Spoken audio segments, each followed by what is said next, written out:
This year, I was crazy enough to spend one very grueling week in Army basic training. And I thought that was the toughest thing I ever did until I met a guy named Joe Decker. He's been crowned the world's fittest man, and I found out why.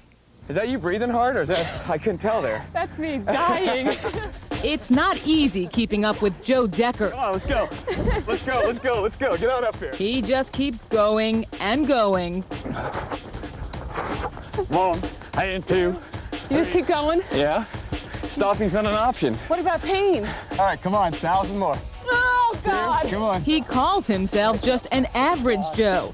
Average enough that just this year alone, A 520-mile Trans-Himalayan adventure race, 4 100-mile trail runs, 3 marathons, a 50-mile race. Yeah, Joe, we get the point. But what's more impressive is that just 6 years ago, this former chubby kid was 30 pounds overweight. An ex-Army sergeant, he decided it was time to change his life. And looked in the mirror and I thought, you know, who's this person looking back at me? Once Joe began shedding the pounds, he found he couldn't stop working out. Let's do some word association. Okay. Marathon. Fun?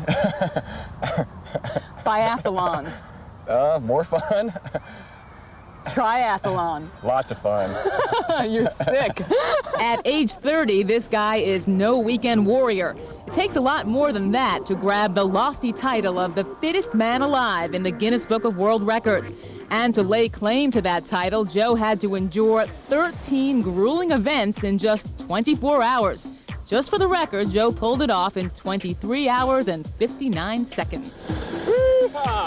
For Guinness Book, let's see, I had to do 100 miles cycling, 10 miles running, 10 miles hiking, 5 miles power walking, 6 miles kayaking, 2 miles swimming, 10 miles on a Nordic track, 10 miles on a rowing machine, 3,000 ab crunches, 1,100 push-ups, 1,100 jumping jacks, 1,000 leg lifts, and then weight lifted 278,540 pounds.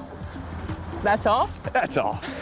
As I found out firsthand, he works out with anything he can get his hands on. Can you hold it like this? Oh, yeah.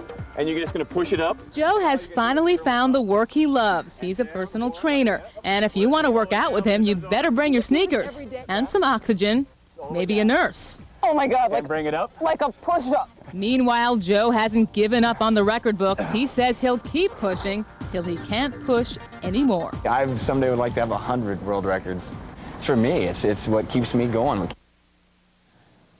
And this weekend, Joe completed a marathon, not just any marathon. He did it in full Army gear, including a 40-pound backpack.